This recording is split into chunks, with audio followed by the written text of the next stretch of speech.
Awwaardin Haacaaluu Hundeessaa marsaa arfaffaan waxabajjii 22 bara 2017 akka gaggeeffamu faawundeeshiniin Haacaaluu Hundeessaa ibseera. Faawundeeshinichi hoteela Skaayilaatitti miidiyaaleef ibsa kenneen awwaardin kun haala adda ta'een gaggeeffamuuf qophiin taasifamaa jira jedhame.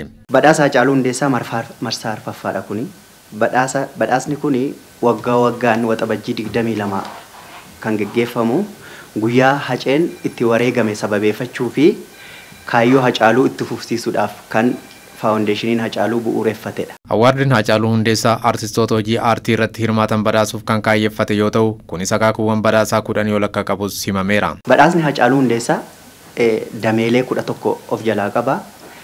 Dameeleen 11 kunis albama waggaa, wallee waggaa, wallee aadaa, wallee ammayyaa, wallisaa cimaa waggaa, wallistuu cimtuu waggaa, wallisaa yookaan wallistuu cimtuu haaraa, qindeessaa cimaa waggaa, qindeessaa muuziqaa jechuudha.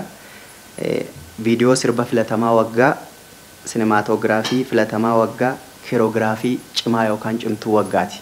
Sirboonni dorgomiif dhiyaatan 300 ol calalliif dhiyaachuuf faawundeeshinichi ibsaarraan eere. Sirboota bitootessa 22 bara 2016 hanga bitootessa 21 2017 gidduutti bahan yoo ta'u, calalliin duraa ogeessaan calalamee abbootii seeraatiif ergama.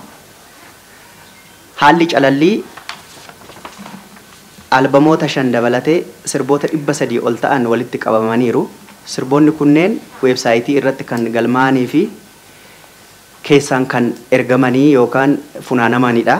Dabalataan faawundeeshiniin Haacaaluu Hundeessaa hawaasa deeggarsa barbaadan gargaaraa jiraachuu kan himan ammoo hojii gaggeessaa faawundeeshinichaa obbo Dhiinsaa Dachaasaati. Sababa ongeetiin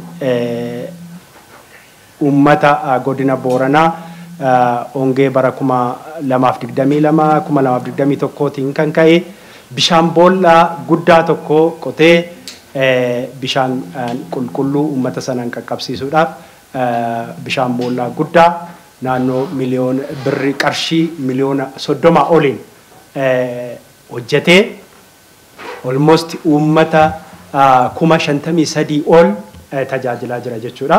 Hojii guddaadha kan inni hojjete.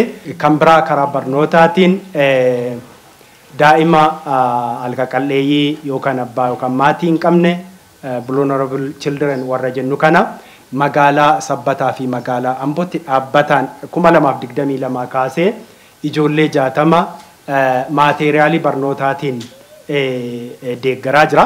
Hundeessituun faawundeeshinii Haacaaluu Hundeessaa aadde Faantuu Damisee hawaasni karaa marsariitiin dinqisiifattoota isaanii akka filatan waamicha dhiyeessaniiru.